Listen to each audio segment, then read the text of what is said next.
When I first began speculating, I thought the market rewarded activity. I believed a man had to be busy, had to be doing something, or else he was falling behind. Sitting still felt like neglect.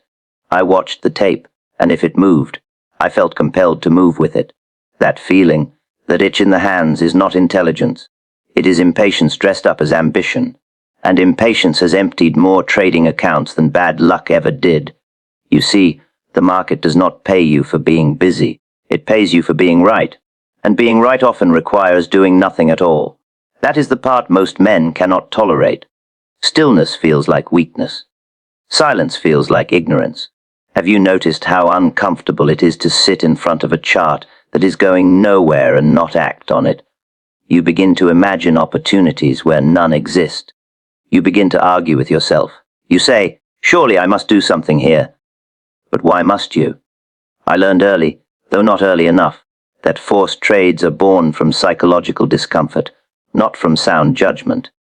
A man does not enter a position because the market has spoken clearly. He enters because he cannot stand the quiet. The tape pauses, the bars compress, and instead of waiting for the market to reveal its hand, he reveals his own weakness. He presses a trade just to feel alive again. Does that sound familiar? There were days when I sat for hours watching prices fluctuate within a narrow range. Nothing decisive, no confirmation, just noise. And yet my mind would invent reasons to trade. I would tell myself I was anticipating the move. That is a dangerous word.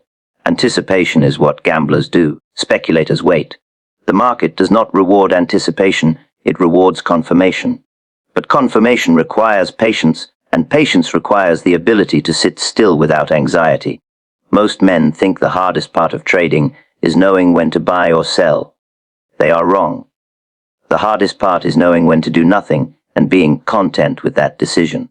The chart may offer 100 little movements, but only a few of them matter. The rest are distractions. If you act on every twitch, you are not trading the market. You are trading your own nerves. Ask yourself honestly, are you reading the chart, or are you trying to escape boredom? The psychological intolerance of stillness is rooted in fear, not fear of loss, but fear of missing out, fear of being left behind, fear that opportunity will vanish the moment you look away. But real opportunities do not vanish quietly. They announce themselves with clarity and force. They leave footprints on the chart. They show accumulation, distribution, trend, and follow through. If you have to convince yourself that a trade is there, it probably isn't. I have always said that it was never my thinking that made the big money for me. It was my sitting tight, waiting while others rushed in and out, waiting while the market tested my resolve. The men who could not sit still paid the men who could. That is not philosophy, that is arithmetic. Every forced entry has a cost, and that cost compounds over time. Small losses repeated often will bleed an account dry just as surely as one reckless gamble. Look at your own trading history.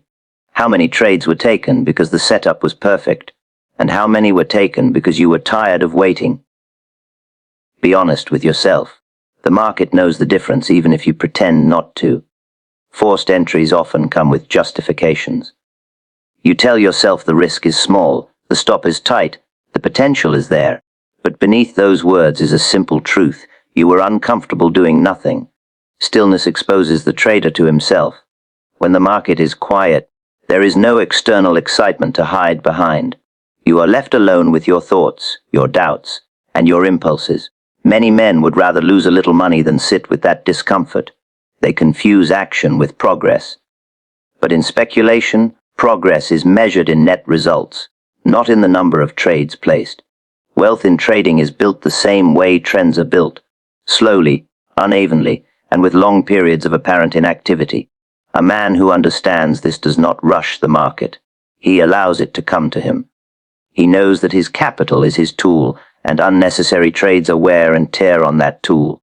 Would you swing a hammer at nothing just to feel productive? Then why trade without a clear reason? The chart is a record of human behavior. It reflects fear, hope, greed, and hesitation. When the market hesitates, it is telling you something. It is telling you that buyers and sellers are in temporary balance. That is not an invitation, it is a warning. To force a trade during balance is to bet against clarity, and clarity always wins in the end. The patient trader waits for imbalance, for decisive movement, for proof. I have watched men blow up good accounts, not because they lacked knowledge, but because they lacked the ability to wait. They knew the rules, but they broke them to relieve psychological pressure. They could not tolerate being flat. They felt unproductive if they were not in a position. But being flat is a position. It is a position of safety. It is capital preserved for when the market truly offers something worth taking. Ask yourself this the next time your finger hovers over the buy or sell button. Am I acting because the market has given me a clear signal, or because I am tired of sitting still? That single question can save you years of losses. The market will still be there tomorrow. Your capital might not be if you keep forcing trades today. I learned, through painful experience, that the desire to trade is not the same as the opportunity to trade. One comes from the ego, the other from the market. The ego hates stillness. The market demands respect for it. When you align yourself with the market's pace instead of your own impatience, you begin to think like a professional instead of a gambler. There is no shame in waiting. There is only danger in forcing. The tape does not care about your feelings, your plans, or your need for excitement. It moves when it moves. Your job is not to make it move faster, but to be ready when it does. And readiness is not built through constant action. It is built through observation, discipline, and restraint. Most men will never master this because they are not willing to confront the discomfort of stillness. They want results without silence, profits without patience. But speculation does not work that way. It never has, and it never will. The market is a hard teacher, and it charges tuition every time you ignore its lessons. So when the chart goes quiet, when the candles compress, when nothing seems to be happening, remember that this is not wasted time. This is the market testing you, testing whether you will wait or whether you will blink first. And the market always notices who blinks. That pause you feel, that urge to act, that restlessness in your chest. Those are not signals. They are noise. A forced entry is rarely about the market and almost always about the trader. It begins long before the order is placed. It starts with a feeling, a restlessness that creeps in when prices are not moving the way the mind wants them to move. The chart pauses, the range tightens, and instead of reading what is there, the trader begins to feel what is not. That discomfort demands relief. The quickest relief available is action, and so the trade is born, not out of opportunity, but out of the need to escape that inner pressure. When a man enters a position simply to feel involved, he is no longer trading the market. He is trading his own emotions. The entry is not based on confirmation, structure, or trend. It is based on impatience. He tells himself the risk is small, that he can always get out. But this is the language of justification, not analysis. The market did not invite him in. He forced his way into the trade because waiting felt worse than losing a little money. You can always tell a forced entry by the way it is defended. The trader explains it more than he should. He points to minor fluctuations, to half-formed patterns, to indicators that only matter because he wants them to matter. If the setup were sound, it would speak for itself. Real opportunities do not need persuasion. They are obvious even in hindsight. Forced trades, on the other hand, are only clear after they fail. This is where psychological discomfort becomes expensive. The market does not punish uncertainty, it punishes impulsiveness. When a trader cannot tolerate stillness, he lowers his standards. He begins to accept less than ideal conditions because doing something feels better than doing nothing. Over time, this habit reshapes his entire approach. He stops waiting for the best opportunities and starts settling for whatever moves first. The danger is not just in the single trade, but in the pattern it creates. Forced entries condition the mind to believe that constant participation is necessary. The trader becomes addicted to being in the market. Flat positions feel like missed chances instead of strategic decisions. The account is slowly drained by small losses, commissions, and emotional fatigue, all of it justified by the belief that something is better than nothing. But in speculation, something is often worse than nothing. Capital has no loyalty to activity. It responds only to correct positioning. A forced entry places capital in harm's way without a clear advantage. It exposes money to randomness rather than direction. And randomness is not a business model. The market offers enough uncertainty on its own without the trader adding more through impatience. Many traders confuse urgency with insight. They believe that the faster they act, the sharper they are. In reality, speed without clarity is recklessness.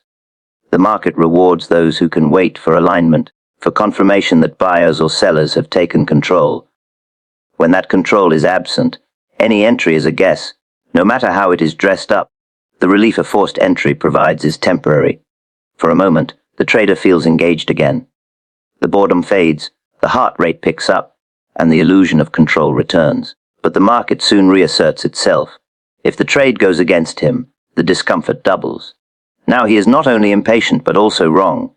The emotional cost increases, and the next decision becomes even harder. This cycle is where many accounts are slowly destroyed, not by dramatic losses, but by repeated, unnecessary exposure. Each forced trade reinforces the belief that waiting is dangerous and action is safety. That belief is backwards. Waiting preserves capital and clarity. Forced action clouds judgment and erodes confidence. A trader who understands this begins to see waiting differently. Stillness is no longer an enemy to be conquered, but a filter that screens out poor opportunities. The longer the market does nothing, the more selective he becomes. He understands that discomfort is not a signal from the market, but a signal from within. And internal signals should never override external evidence. The market does not care how long you have been waiting. It does not reward patience directly, but it rewards the discipline that patience produces. Forced entries are evidence that discipline has broken down. They are the moment when the trader stops listening to the market and starts arguing with it, and the market always wins those arguments. There is also a deeper cost to forced entries that few traders recognize. They damage trust in one's own process. Each impulsive trade weakens confidence in discipline. The trader begins to doubt his rules because he keeps breaking them. Eventually, he no longer knows whether a trade was planned or emotional. That confusion is far more dangerous than any single loss. The market provides endless opportunities, but it does not provide endless clarity. Clarity comes in moments, not continuously. A trader who cannot accept that reality will always feel deprived. He will always feel late or early, always chasing, always forcing. The man who learns to sit through uncertainty without acting develops a quiet strength. He stops needing the market to entertain him. Forced entries reveal a misunderstanding of what trading truly is. It is not participation for its own sake. It is not constant engagement. It is selective involvement when conditions justify risk. Anything else is emotional spending, and emotional spending, whether in markets or in life, rarely produces lasting value. When the trader finally accepts that discomfort is part of the profession, he stops trying to escape it through action. He lets the discomfort pass. He watches the chart without demanding that it perform. He allows the market to unfold at its own pace. In doing so, he regains control, not over prices, but over himself. The trade taken to relieve discomfort is never as important as the trade taken with clarity. One weakens the trader, the other strengthens him. The difference is not found in indicators or systems, but in the ability to endure stillness without reaching for relief. The market's silence has a way of stripping a trader down to his essentials. When prices stop moving with urgency, when the chart tightens and the tape grows quiet, there is nowhere for the trader to hide. In active markets, confidence can be borrowed from motion. A rising price feels like confirmation, a falling price feels like purpose. But when the market hesitates, it offers no such comfort. It simply waits, and in that waiting, it reveals far more about the trader than about the market itself. Most traders believe uncertainty comes from not knowing what the market will do next. In truth, uncertainty comes from not knowing how they themselves will behave when nothing happens. Silence creates a vacuum, and the mind rushes to fill it. Thoughts multiply. Doubts surface. Old habits whisper. The trader begins to feel exposed, as though he is failing some unseen test simply by remaining inactive. That feeling has nothing to do with price and everything to do with impatience. The quiet market does not pressure the trader to act, the trader pressures himself. He watches each bar form and asks it to speak sooner than it can. He searches for meaning in minor fluctuations, in shadows and wicks, in anything that might justify engagement. The longer the silence lasts, the louder his internal dialogue becomes. This is where skill and temperament separate. The skilled trader listens. The impatient trader interrupts. Stillness removes the illusion of control. When the market is active, a trader can believe he is participating in something dynamic, something responsive. When it goes quiet, he is forced to confront the fact that he does not command the timing. That loss of perceived control is deeply uncomfortable. Many men would rather take a poor trade than admit that the market is not ready. Silence becomes an insult to the ego. Charts during quiet periods are not empty. They are restrained. They show balance, hesitation, and negotiation. Buyers and sellers are weighing information, waiting for a catalyst. The chart is honest about this. It makes no promises. It simply records what is happening. The trader who cannot tolerate that honesty begins to imagine intentions that are not there. He projects his own urgency onto the market and mistakes that projection for insight. This is why silence exposes impatience more clearly than volatility ever could. In fast markets, impatience is hidden by motion. Everyone is acting, so action feels justified. In slow markets, every decision is magnified. A premature entry stands out because there was no pressure to make it. The trader's weakness is visible, even if only to himself. The mind is accustomed to stimulation. Trading screens provide endless data, numbers changing, charts updating, news flashing. When all of that quiets down, the absence feels unnatural. The trader begins to feel disconnected, as though he is missing something important.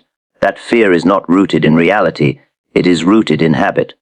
He has trained himself to equate activity with relevance. A patient trader understands that silence is not absence, but preparation. The market is gathering energy, digesting information, deciding direction. These periods are often the prelude to meaningful moves. But to benefit from them, one must endure them. Endurance is not passive, it is disciplined attention without interference. It requires the trader to observe without interfering, to stay alert without acting. Impatience, when exposed, often disguises itself as analysis. The trader convinces himself that he is being proactive, that he is reading between the lines. In reality, he is uncomfortable with not knowing. Silence reminds him that certainty is rare and timing is not his to dictate. Rather than accept that, he acts prematurely, hoping the market will validate his decision and restore his sense of competence. The market's quiet phases also challenge a trader's confidence in his plan. Rules are easy to follow when conditions are obvious. They are harder to follow when nothing is happening. The trader begins to question whether his criteria are too strict, whether he is missing opportunities. That doubt is another form of impatience. It is the desire to be rewarded sooner than the market is willing to pay. Silence also reveals how a trader measures progress. If progress is defined by trades taken, quiet periods feel like stagnation. If progress is defined by capital preserved and errors avoided, silence feels productive. The market does not care how progress is defined, but the trader's survival depends on choosing the right measure. Many traders only recognize their impatience after it has cost them money. They look back and realize there was no reason to be in the trade except discomfort. The chart did not change, they did. The market remained undecided, and they could not tolerate that indecision. Silence did not deceive them, it exposed them. There is a certain humility required to sit through quiet markets. It requires the trader to accept that he is not needed at every moment, that his job is not to force outcomes but to respond to them. Silence teaches this lesson relentlessly. It offers no praise, no feedback, no reassurance. It simply waits. In that waiting, the trader learns whether he is operating from discipline or from need. Discipline allows him to remain flat without anxiety. Need pushes him to manufacture meaning where none exists. The market's silence is like a mirror. It reflects the trader's inner state with unforgiving accuracy. A trader who learns to respect silence begins to hear what the market is actually saying. He notices when ranges tighten, when volume contracts, when volatility dries up. He understands these are not invitations to guess but warnings to wait. He sees silence as information, not as emptiness. Those who cannot tolerate silence never truly read the chart. They are too busy filling in the gaps with their own expectations. The chart becomes a backdrop for emotional decision making rather than a source of guidance. Silence, for them, is something to be escaped. For the disciplined trader, silence becomes familiar. It no longer triggers urgency. It becomes part of the rhythm of the market, as natural as trends and reversals. He no longer feels compelled to prove himself during these periods. He allows the market to reveal its intentions in its own time. The quiet market does not test intelligence, it tests temperament. It asks whether the trader can remain composed without stimulation, confident without confirmation, and patient without reward. The answer to that question is written not in profits made during volatility, but in decisions avoided during silence. Boredom is not a harmless state in trading. It is an active pressure, subtle but persistent, and it pushes the trader toward decisions that have nothing to do with opportunity. When the market slows down, when price drifts without conviction, boredom steps in quietly and begins its work. It does not shout, it whispers. It tells the trader that time is being wasted, that something should be happening, that sitting still is somehow irresponsible. And because boredom feels uncomfortable, the trader looks for a way out of it. In trading, boredom is rarely about the absence of opportunity. It is about the absence of stimulation. The mind, accustomed to movement and engagement, resists inactivity.